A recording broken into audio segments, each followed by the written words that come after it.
The question I want to answer in today's video for you guys is, can you have more than 4 rental properties?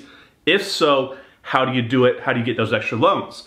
So this is a very common misconception I hear all the time from new investors, that I can only get 4 rental loans. The bank won't let me get more than 4, so what's the point? Why continue on? Because I know I need at least 20 or 30 rental houses to hit my goals, but if I can only get 4, how am I ever gonna get there? Guys, now I know a lot of you are new watching this channel, but let me ask you something. Go out to your local REI club or ask around. I'm sure someone you know has more than 4 rental properties, right? A lot of them have 20, 30, 40, 50, or even 100. So how do they get more than 4 if you can only get 4, right? We're gonna talk about in today's video why people think you can only get 4, some ways that you can get more than 4, and we're gonna kind of talk about the bank loan process just to kind of start out, guys. So here's what we're gonna do. Imagine this guy right here is you, or this lady right here is you as well. Okay, this individual is an investor.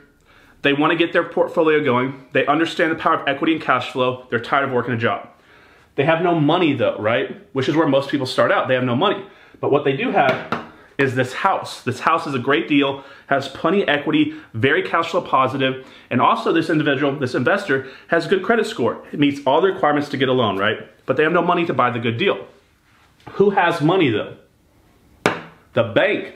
Banks have lots of money, right? That's why we go to the bank. They have plenty of money. People put their money in the bank, and then the bank does all sorts of different things with it. One of the things that they do is they can loan this lots of money to this investor here that doesn't have a lot of money, so this investor can buy this really good deal. But what happens after that? That investor still owes that bank the money back. So what they're gonna do is they're gonna create what's called a mortgage. And this investor, over time, depending on how the loan is structured, is gonna pay that money back to the bank. But here's what's important to understand. Even though banks have lots of money, they don't have endless amounts of money, right? They don't just have tens of trillions of dollars that they can just tap into at any point. So how do they get money back so they can make more loans and make more money and help more people, more investors, get more houses so they can make more money? How do we keep that cycle and that cyclical pattern going? So this bank, let's say there's 1,000 people that want 1,000 loans. They're not just gonna give 1,000 people 1,000 loans because of limitation on money. And so one of the things the bank does to bring money back in is, after they have a bunch of mortgages, they bulk them together and they sell those loans to note buyers or mortgage investors, right? And on the secondary market, that's what we call it, secondary market. You've probably heard about Fannie Mae and Freddie Mac. These are the 2 biggest mortgage buyers in the country. And so one of the requirements that Freddie Mae has is that they don't want to see this individual here have more than 4 loans on their credit score, right? And so this bank is going to be less likely to give loans to this individual once they get 4, to give them the 5th, 6th, 7th, and 8th loan, because how are they going to sell it to Fannie Mae and get their money back so they can go create more loans or give more money out to an individual like this to create more loans so they go back, right? It's a vicious cycle that they go through, lots of working parts, but eventually what they have to be able to do is pull money back in, and if they don't think that they can create a loan that they can pull the money back in by selling that loan, they don't want to create that loan. Okay, I hope I didn't confuse you. So, one of the requirements is that they only want 4. Now, in fact, I believe it was in 2009. Remember, guys, I'm not an attorney, I'm not a CPA, but I think something happened in 2009 where they create a program where they actually allow investors to get 5 to 10 loans. It's got a lot of working parts to it, so you can kind of look these things up online, do your own due diligence, or go talk to a mortgage broker. But ultimately, this is kind of where the thought process is, that you can only get 4 loans. But we know that's simply just absolutely false, because we know investors all over the place that have well more than 4 loans, way more than 4 loans, and we know some that have more than hundreds of loans, and I'm sure there's people that even have figured out how to do it even bigger and better than that. Now, how are you gonna get more than 4 loans when you're new in the business? Number 1, this is where you need to think, thought process here. Local small banks, local community banks, credit unions, they call these portfolio lenders or in-house lenders. So when they create a loan, they keep that loan in-house. They're not selling it on the secondary market. They're not turning around selling it to Fannie Mae or Freddie Mac. So if they're keeping the loan in-house, what does that mean? It's in their house. They have control, more control. They're gonna look at you. They're gonna look at your past. They're gonna look at your portfolio. They're gonna look at your all your variables that you have created as far as a financial picture for yourself. And they're gonna say, do I feel comfortable giving them another loan or not, right?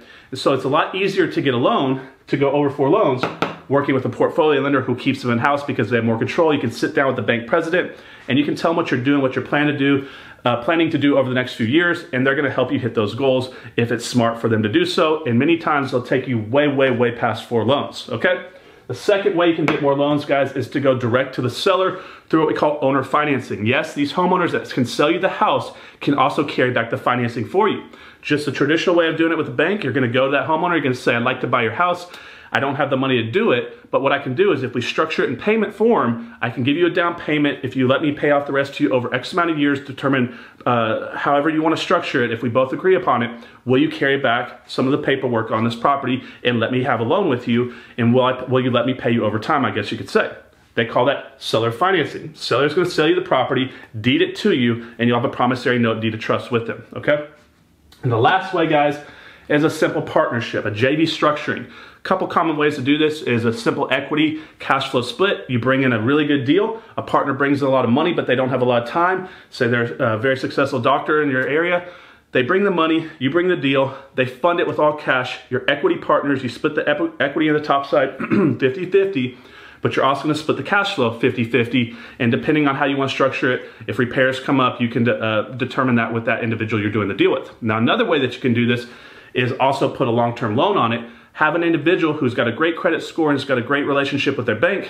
They'll go qualify for the loan. It'll be on their credit, and you will just be a co-signer, and you will go on the deed as well.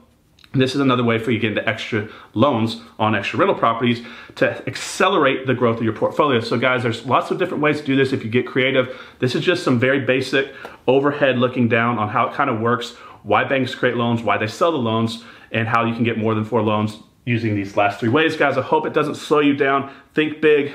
You can definitely get more than 4. I'll see you on the next one. Have a good day.